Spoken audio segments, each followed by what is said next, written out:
Welcome to episode 10 in my Workspace Redesign series. In this video, I want to share a few thoughts about where I think the design project should really begin. The way a lot of people start is by putting together a mood board, whether it's a collage or a Pinterest board.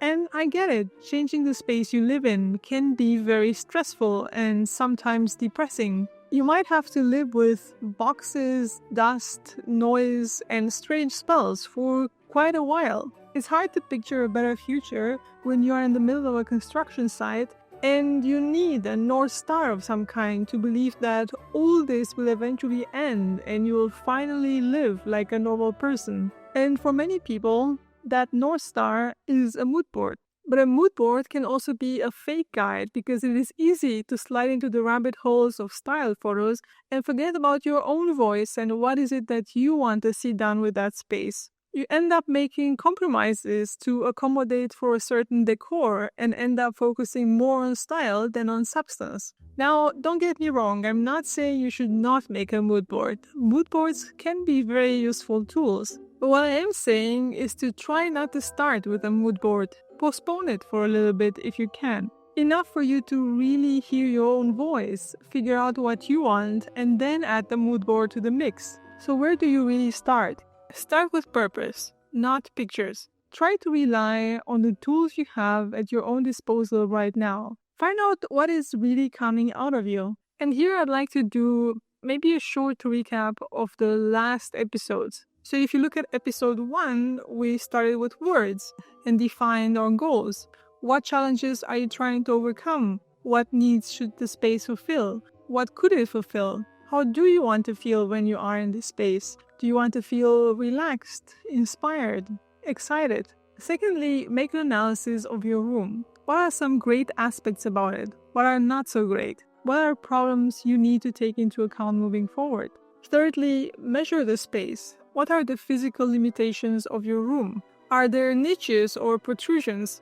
How big are the windows? How tall is the room? Really try to understand the dimensions of the space and its physical limitations. Now that you understand your own wishes and the opportunities and limitations of your space, start by combining them. What kind of furniture would best support your vision for this space? What kind of atmosphere? Try to write this down or perhaps sketch it. Your sketches don't have to be perfect. This is not art. They just have to convey the ideas that you have in your heart. And don't worry about not being great at sketching. Nobody needs to understand these sketches other than you. I do this by sketching in scale because it gives me a very good understanding of the proportions of the objects in the room in relationship to each other. And you can check out episodes 5 to 9 if you're curious about learning how to do this yourself. In my case, only when I have a floor plan of my room in scale does it become easy to determine whether the furniture I have in mind will fit.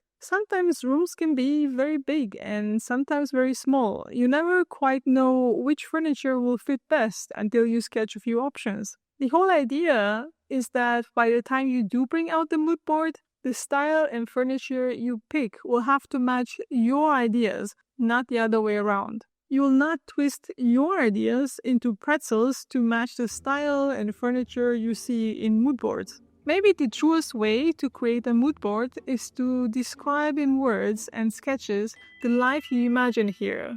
The light, the sounds, the rhythm of use, the activities, not the images. Try to crystallize in your own words and your own sketches everything you want to see and feel in this space and capture it in your own voice. Find your own ideas, as vague as they are, and put them on paper somehow. This will be your North Star moving forward in the project, and all subsequent choices must align with it.